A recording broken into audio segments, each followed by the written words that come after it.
रतन टाटा जी बारे तुसीं सारे जानते हो।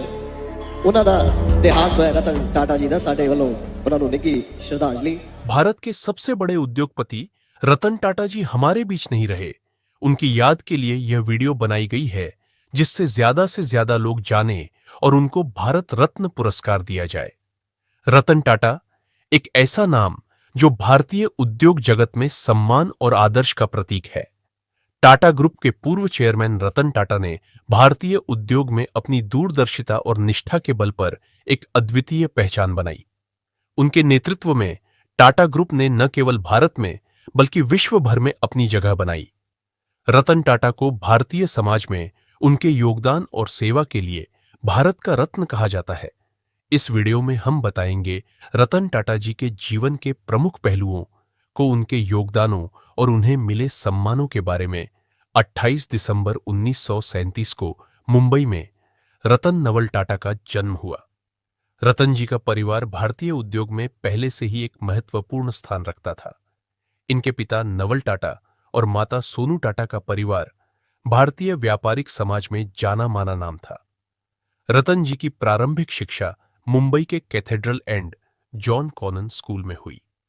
इसके बाद उच्च शिक्षा के लिए उन्होंने अमेरिका के कॉर्नेल विश्वविद्यालय और हार्वर्ड बिजनेस स्कूल से डिग्री प्राप्त की। टाटा ग्रुप में रतन टाटा जी का पहला कार्य, रतन टाटा ने टाटा ग्रुप के साथ अपने करियर की शुरुआत 1962 में की। लेकिन उन्होंने सीधे ऊंचे पद से शुरू नहीं किया, बल्कि उन्होंने सबसे पहले टाटा स्टील की जमशेदपुर यूनिट में ब्लू कॉलर कर्मचारी के रूप में काम किया। यहां उन्होंने श्रमिकों के साथ मिलकर काम किया, उनकी समस्याओं को समझा और इस अनुभव ने उनके नेतृत्व कौशल को और मजबूत किया। 1991 में रतन टाटा ने टाटा ग्रुप के चेयरमैन का पद संभाला।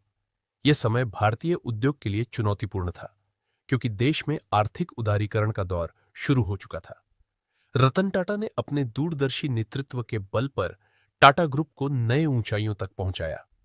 उनके नेतृत्व में Tata Motors, Tata steel, Tata consultancy services (TCS) और टाटा पावर जैसी कंपनियों ने वैश्विक स्तर पर पहचान बनाई। रतन टाटा ने न केवल व्यापार जगत में योगदान दिया, बल्कि समाज सेवा में भी उनकी अहम भूमिका रही। उन्होंने अपनी कमाई का एक बड़ा हिस्सा दान में दिया। आपको जानकर हैरानी होगी कि रतन टाटा के नेतृत्व में टाटा ग्रुप साल 2021 तक ही 102.4 अरब डॉलर यानी करीब 85 करोड़ 99 लाख 9,012 रुपये दान कर चुके थे। 2021 के एडलगेव होरुन फिलैंथ्रोपिस्ट्स ऑफ द सेंचुरी रिपोर्ट में इसका जिक्र है। ये इतनी बड़ी रकम है कि आज भी दुनिया के कई दिग्गज अरबपतियों की नेटवर्थ इतनी नहीं होगी। रतन टाटा और टाटा ट्रस्ट ने शिक्षा, स्वास्थ्य, ग्रामीण विकास और विज्ञान के क्षेत्र में महत्वपूर्ण योगदान दिया है। उन्होंने भारतीय प्रौद्योगिकी संस्थान, IIT, टाटा मेमोरियल अस्पताल और कई अन्य संस्थानों को सहायता प्रदान की। रतन टाटा के नेतृत्व में टाटा ग्रुप की कई कंपनियां वैश्विक मंच पर चमकी। उनमें से प्रमुख कंपनियां हैं: 1. टाटा मोटर्स। यह कंपनी ऑटोमोबाइल क्षेत्र में अग्रणी है और कई प्रतिष्ठित वाहन उत्पादित करती है। 2. टाटा स्टील, विश्व की सबसे बड़ी स्टील उत्पादक कंपनियों में से एक। 3. Tata consultancy services (TCS). यह कंपनी IT सेवाओं और सॉफ्टवेयर समाधान में विश्व की प्रमुख कंपनियों में से एक है। 4. टाटा पावर। यह कंपनी ऊर्जा उत्पादन और वितरण में अग्रणी है। रतन टाटा को भारत का रत्न इसलिए कहा जाता है क्योंकि उन्होंने न केवल भारतीय उद्योग को नई ऊंचाइयों पर पहुंचाया, बल्कि समाज सेवा के माध्यम से देश के विकास में भी योगदान दिया। उनका उद्देश्य केवल व्यापारिक लाभ तक सीमित नहीं था, बल्कि उन्होंने देश के लोगों की भलाई के लिए भी काम किया। रतन टाटा को उनके अद्वितीय योगदान के लिए कई प्रतिष्ठित अवार्ड से सम्मानित किया गया है। 1. पद्म भूषण सन 2000। 2. Padma Vibhushan 2008। 3. Carnegie medal of philanthropy 2007। 4. Ernest and Young international entrepreneur award 2003। इन अवार्ड्स के अलावा रतन टाटा को विश्व भर में विभिन्न विश्वविद्यालयों से मानद डिग्री और सम्मान मिले हैं। रतन टाटा ने अपनी मेहनत, दूरदर्शिता और सेवा भाव से एक ऐसा नाम बनाया है जो आने वाली पीढ़ियों को प्रेरित करता रहेगा। उनके नेतृत्व और योगदान ने भारतीय उद्योग और समाज दोनों को नई दिशा दी है। यही कारण है कि उन्हें भारत का रत्न कहा जाता है। टाटा समूह के चेयरमैन रतन टाटा जी के निधन से पूरे देश में गम का माहौल है।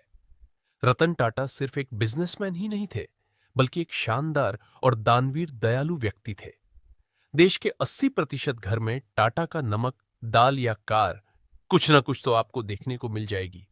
रतन टाटा जी के बारे में कहा जाता है, और यह सच भी है, कि उन्होंने हमेशा भारत के लोगों की जरूरतों के हिसाब से व्यापार किया।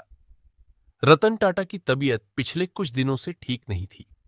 मुंबई के सबसे बड़े ब्रीच कैंडी अस्पताल में उनका इलाज चल रहा था। रतन टाटा को लो बीपी की बीमारी थी, जिसकी वजह से उनकी तबीयत खराब होने लगी थी। हार्ट रोग विशेषज्ञ डॉ. शाहरुख अस्पी गोलवाला की निगरानी में उनका इलाज चल रहा था। डॉक्टर्स की बहुत कोशिशों के बाद भी रतन टाटा जी की हालत में कोई सुधार नहीं हुआ। उम्र के साथ उभरने वाली समस्याओं व बीमारियों ने स्थिति को और मुश्किल बना दिया। काफी मुश्किलों बाद मिली जानकारी के अनुसार रतन टाटा जी को लो ब्लड प्रेशर की वजह से होने वाली हाइपोटेंशन बीमारी से पीड़ित थे, जिसकी वजह से उनके शरीर के कई अंगों ने धीरे धीरे काम करना बंद कर दिया था। उन्हें डिहाइड्रेशन की समस्या भी होने लगी थी। बुजुर्गों के लिए ये गंभीर समस्या बन जाती है। अंततः भारत के रत्न रतन टाटा जी का 9 अक्टूबर 2024 को निधन हो गया।